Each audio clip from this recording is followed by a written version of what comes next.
There's a lot to see along the Monkey River as it winds its way lazily downstream from the foothills of the Maya Mountains. The northern headwaters of this grand course begin in the Coxcomb Basin Wildlife Sanctuary, where the Swayze Branch empties the East Basin in that nature reserve. Further south, the Bladen Branch discharges the eastern slopes of the Mayan Mountains. Together, they combine to form Monkey River, one of Belize's major tributaries. There's a lot of things out here to expect, there's jaguars and pigs, deer, quadrumunda, raccoons, opossum, lots of different animals out here that you could see.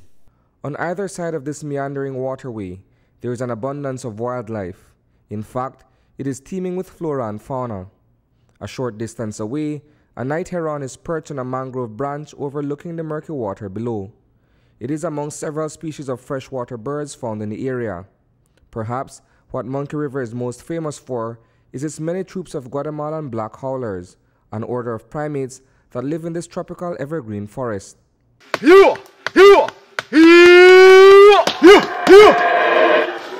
It's a call and response that our tour guide has mastered over time. Many years spent in this dense wilderness has taught Doyle Garbott the language of the baboon. We do different calls and they don't respond to it. And so as we go along, I try until eventually I get it. It's not everybody could do it, It's the monkeys that just like to react to certain calls. The expanse of jungle in these parts serve as an ideal location for nature lovers. Along the banks of the Monkey River sits the Paynes Creek National Park. We're here at a monkey trail which spans 400 yards in diameter. Inside the thick canopy are black howler monkeys and other forms of wildlife, including wild bamboo shoots. This protected area in the Toledo district encompasses 152 kilometers of land, including the dominant broadleaf forest which stretches along the lower reaches of the Monkey River. Visiting the eponymous coastal community for the first time is an American family that has flown into the country from the state of Virginia. The experience was fantastic, really interesting. So our guide took us up the river and showed us, it's phenomenal what he can see that's right in front of us that we weren't able to see without him. But showed us iguanas and howler monkeys and a tarantula next to a bamboo area. It's really remarkable.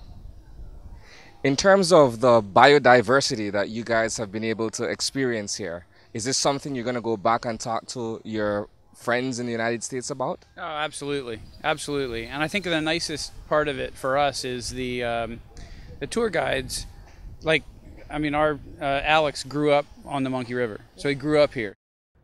It's that sense of familiarity that is being packaged along with the sights and sounds, as well as the homeliness of the seafront locale. Monkey River is the northernmost village in Toledo District and stands as one of the last remaining Creole communities in Belize. The livelihoods here are fishing and ecotourism. Specifically, we've been looking at tourism development. So in Monkey River, we've helped to develop their nature trails and trained local guides in tour guiding. The Toledo Institute of Development and Environment, TIDE, has been instrumental in assisting residents of Monkey River to create a visitor experience unlike any other in this part of the Jewel. The more tourists we can get down here, the better. We're also, at Tide Tours, we're diversifying our tourism market. We've started bringing in volunteer groups, study abroad groups down to Toledo, and when possible we bring them down into these villages too. So we're beginning to set up kind of student projects, social projects. So through kind of both of these new enterprises, we're able to kind of expand and open up into even more markets. And that's the kind of economic stimulus that is so desperately needed in the remote seaside villages of Monkey River and Punta Negra. Once a booming town that was mostly engaged in the lumber and banana industries over a century ago, Monkey River has since been reduced to a small population of roughly 285 persons. According to Garbott, tour guiding has become the livelihood of choice. My dad, he first started this guiding into this era. First I started as a captain.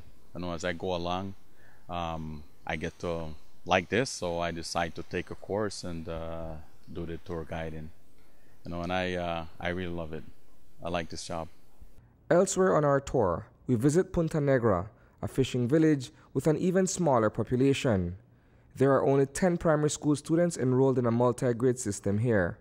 Adults, for the most part, have migrated to other parts of the country for job opportunities.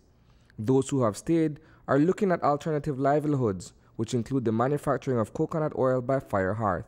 Many people have moved out because of, again, of opportunities. There's no jobs around, so they move out. So visiting these sites today, they still have a lot to offer in terms of tourism. As we noticed earlier, we saw a lot of visitors in Monkey River. And Punta Negra, it has a potential of that type of activity as well, especially the beach. If you may have seen the beach, it's really welcoming. And the people of Punta Negra are welcoming as well. They are more like into fishing, but tourism could have been an alternative for them. The experience for these first-time visitors has been invaluable. We've got two girls with us, our daughters, 10 and 14.